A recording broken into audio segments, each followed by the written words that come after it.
আমি গত বছর এখানে ছিলাম, এখানে আমার ব্যয় ছিল, এবছর নাই। উনি একটু আল্লাহওয়ালা মানুষ ছিলেন, নরম মনের মানুষ ছিলেন, এত ব্যস্ত ছিল না, ভিতরে সরল মনা মানুষ ছিলেন, ব্যস্তি মানুষ ছিলেন। হয়তো ওনার আব্বাজান আরাবুল হুসাবুল্লাহ খাদেম ছিলেন, এই হিসাবে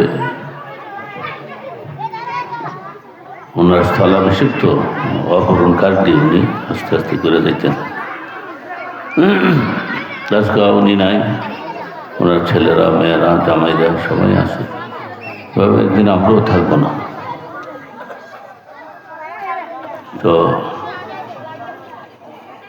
থাকবেন না, আমরাও কেউ থাকবে না। আমরা যাব একটা অনন্তকালের দেশে, যেখানে শুরু আছে শেষ নাই। সেখানে আমার সাথে কেউ যাবে না, ছেলেমেয়েরা, মা বাবার সঙ্গে ছেলেমেয়েরা যাবে না। ব্যয় গেছে যা, ওনার বেবি যান নাই, ওনার ছেলেমেয়েরাও যান নাই, তো আদরের জামাইরা এও যান নাই। একটা কঠিন জায়গা, যার যার আমল তার তার খবর।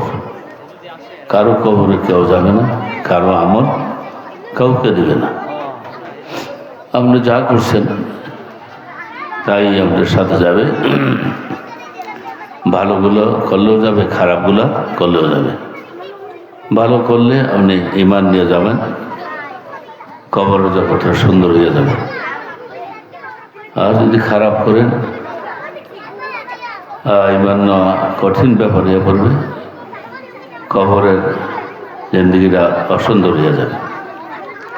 দুনিয়ার থেকেই কবরের জিন্দেগি সুন্দর করতে হবে। দুনিয়াটাই আখিরাতের মাজরা। আমরা আসল বাড়ি হলো জান্নাতে।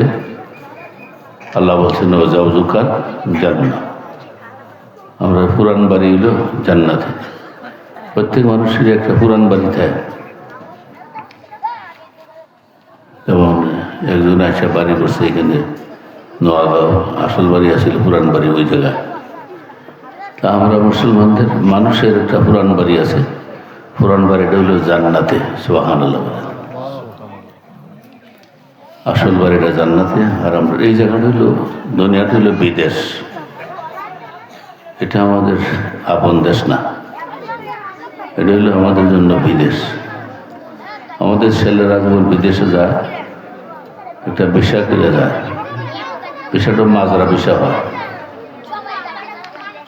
ভিসা যদি সঠিক হয় তাহলে ভালো চাকরি করে ভালো মায়না পায়। আর ভিসা যদি গলা কাটা হয় তাহলে চাকরিও পায় না ভালো, বেতনও পায় না ভালো।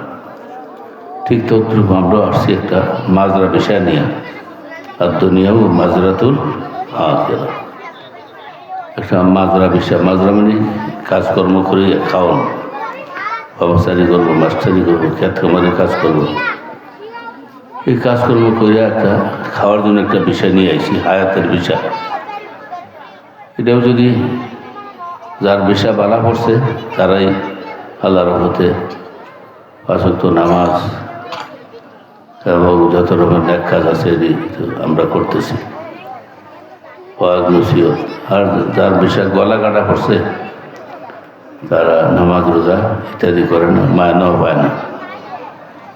আল্লাহ বলছেন আমরা যা বালা কাজটা করি, যার মায়না একের বদলি 10 দেয়। মান জা বিল হাসানা ফালাহু আশরু আমসালিহা। আমরা 10 পাইতেছি। মালিক যদি ভালো হয়, মায়না যদি বেশি দেয়, অল্প দিনেই আসবার সময় যে ঋণ টিন করছে এটি পরিশোধ হয়ে যায়। বাপ খুশি, আমার প্রতি মাসে মাসে টাকা পাঠায়, ঋণ পরিশোধ হয়ে গেছে অল্প দিনেই। তারপর যে টাকা পয়সা পাঠায়, বিভিন্ন জায়গায় খেত পাথর রাখে, শহরে বন্দরে বাড়ি ঘর, ফ্ল্যাট বাড়ি কিনে পথের সঙ্গে যোগাযোগ, বাবা তোমার টাকা পয়সা খরচ করি না। এইভাবেই জমি জমা রাখিয়া সুন্দর হইয়া তোমার ভবিষ্যৎ চিন্তা করে চলতেছি। আমাদের জন্য আল্লাহ পাক যে ভিসা পাঠাইছেন, হায়াতের ভিসা, আমরা যে ভালো কাজটা করি তার মায়না আমরা দুনিয়া থাকতেই জায়গা মা তো অনাক্তবুমা কদ্দম আমরা যেটা করি এটার মায়না বিদেশি ছেলেরা যখন মাসে মাসে মায়না পাঠায় আমরা নেককার করার সাথে সাথে মায়না আমাদের অ্যাকাউন্টে চলে যায়, জান্নাতের অ্যাকাউন্টে সুবহানাল্লাহ বলেন চলে যায়। আর চলে যায় আরও কিছু, সব টাকা দর বাড়ে না, কিছু হাতেও রায় যাওয়ার সময় কত কেনা কিনা বা কিছু নিয়ে যাইব, সাথেও কিছু নিয়ে যাইব। এই পরিস্থিতিতে আবার ভালো ভালো ছেলেরা ভালো সুযোগ পাইলে কিন্তু ব্যবসা বাণিজ্যও কিছু লাইন টেন দেয়, দোকানপাটও করে, দোকানপাট কইরা কিছু দেশের থেকে কিছু লোকজনও আনে, বিশেষ দেয় কর্মচারী। ভাই আমি যদি ছুটি গাড়িটা ভাজ যাই তো তারা ব্যবসাটা চালাইব, আমি বাইর বইয়ে মায়না পাইম সুবহানাল্লাহ কর। ঠিক তদ্রূপ আমরা যে বিষয়টা নিয়ে আসছি, আমরা যে ভালো কাজ করতেছি তার মধ্যে আমরা কিছু বুদ্ধিমান আছে, কিছু দোকান টোকান দেয়, যেমন একটা মাদ্রাসার দোকান, একটা মসজিদের দোকান দিয়ে কিছু কর্মচারী ফিট করে সুবহানাল্লাহ কইতেন না, তো কর্মচারী ফিট করে কয় যে তোরা 10 জনের মাদ্রাসাটা চালাবি। আমি যদি বাই চান্স যাই গো, আমি যেন এই 10 জনের যে ভালো কাজটি করবে এটার থেকে যেন কিছু অংশ আমি বাড়ির বইয়ে বইয়েও পাইতে পারি সুবহানাল্লাহ কইতেন না। এরকম একটা মসজিদের ইমাম মুয়াজ্জিন এরকম ভালো কাজ দিয়ে ঈদগাহ কবরস্থান এই কিছু শরীরে কিছু লোক টিটকার করে যায়। যখন 2, 4, 5, 7, 10 বছর থাকে বাড়িওয়ালারা বড় খুশি সুবহানাল্লাহ আমার হতে আইব, এবারও খুশি বাইর যাবো, অনেকদিন দূরে যায় না, কি রে চাকরি বাকরি করছে, অনেকদিন দূরে মা বাপ দেখে না, বিয়ে শাদিও করার লাগো। উনিও খুশি, বলছে আব্বা যাওয়ার সময় অসুবিধা নাই, 2-একটা গাড়ি টাড়ি নিয়ে 2-একজন লইয়েন, মাল সামানা কিছু আছে সুবহানাল্লাহ, ভয় নাই। আর যারা গলা কাটা বিষয় কাজকর্ম করতেছে না, তো 2-1 বছর থাকার পরও বাধ্যটা বাড়ায় না, যদিও বাদ যেতে কয় যাইতে চায় না, যদিও যায় এমনি চোরের মতো যায়, কোনো আস্তাগফিরুল্লাহ। ঠিক তদ্রুপ আমরা যে দুনিয়ার থেকে আসলাম আখিরাতের বাড়ি থেকে, জান্নাতে আমাদের আসল বাড়ি, এখানে আমরা যদি ভালো কাজকর্ম করে যাই, যাওয়ার সময় আমাদের অসংখ্য ফেরেশতারা এয়ারপোর্ট থেকে আগুয়ে নিব, অর্থাৎ মমতের বিচার থেকে আগুয়ে নিব, আহলান সাহলান দিব। আর কোনো ভয় নাই আপনার কোনো ভয় নাই, আপনি আসেন কোন আলহামদুলিল্লাহ, আপনার জন্য সব কিছু আছে। জান্নাতে আল্লাহ সবসময় যে কোরআন শরীফ তেলাওয়াত করতেন, কোরআন শরীফ খেদমত করতেন, এই জন্য জান্নাতের বাড়িঘর করতে কিনা বড় বড় বিল্ডিং 6,666 তলা বিল্ডিং পর্যন্ত আছে আপনার সুবহানাল্লাহ কইতেন না। আপনার হাফেজ সাহেব হাফেজি মাদ্রাসায় খেদমত করতেছেন, এই আবার প্রত্যেক দিন কোরআন শরীফ তেলাওয়াত করতেছেন এবং 2-একটা অর্থ বুঝতেছেন, যেটা হালাল আমল করতেছেন, হারাম ছেড়ে দিচ্ছেন, মানুষকে সৎ উপদেশ, ভালো কাজের আদেশ, অসৎ কাজের থেকে মানুষকে বেরিয়ে রাখতেছেন, মেহলে মিটিংয়ে চলাফেরা, অফিসে আদালতে অক্ষরে অত্যন্ত ভালো কাজ করিয়েছেন। আপনি আসেন, আপনার অসুবিধা নাই।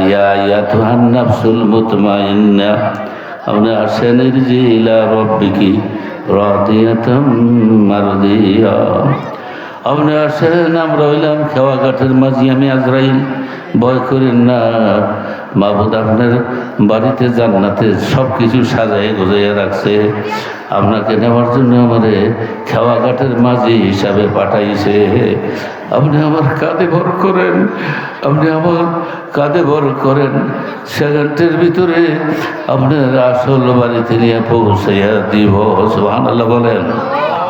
এখানে কোনো অসুবিধা নাই। জান্নাতুন তাজরি মিন তাহতিহাল আনহার যালিকাল ফাউজুল কাবীর সুবহানাল্লাহ বলেন।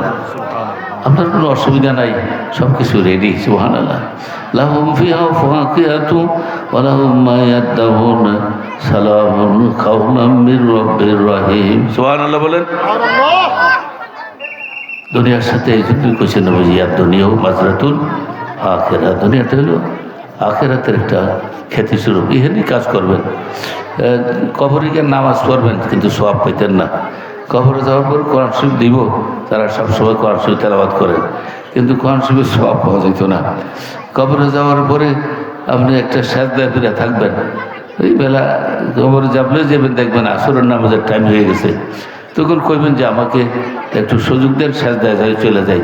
সাজদায় চলে যাবেন, আর উঠবেন না। ইসরাফিলের সিঙ্গাপু দিলে আপনি মাথা উঠাইবেন, সুবহানাল্লাহ কইতেন না? এরকম সুযোগ সুবিধা আছে এই দুনিয়ার থেকে, সুযোগ সুবিধা এর আরো বেশি, সুবহানাল্লাহ কইতেন না? এর মোমেনের লাগে খুবই বেশি, সুবহানাল্লাহ। তারা মোমেন না, নামাজি না, তারার জন্য একটু অসুবিধা আছে। সিলেবাসও দিয়ে দিছে এই রজবের চাঁদে মেরাজে নিয়া আল্লাহ রসুলকে খুব সুন্দরভাবে সিলেবাস দিয়ে দিয়েছে। সুবহানাল্লাহ, কি সুন্দরভাবে সাজাই গুজাই হয়ে গেছে, বুরক দিয়া রফরক দিয়া ও জান্নাত টান্নাত সব কিছু দেখাইয়া করে সুন্দরভাবে 5 ওয়াক্ত নামাজ, 50 ওয়াক্ত থেকে কাটটা গুইটা 5 ওয়াক্ত নামাজ, 1 বছর রোজার থেকে কাটটা 30 দিন রোজা থাকুন, সুবহানাল্লাহ বুঝছেন না? সব সহজ কাজ, অল্প মায়না বেশি। কাজ হলো অল্প, মায়না বেশি।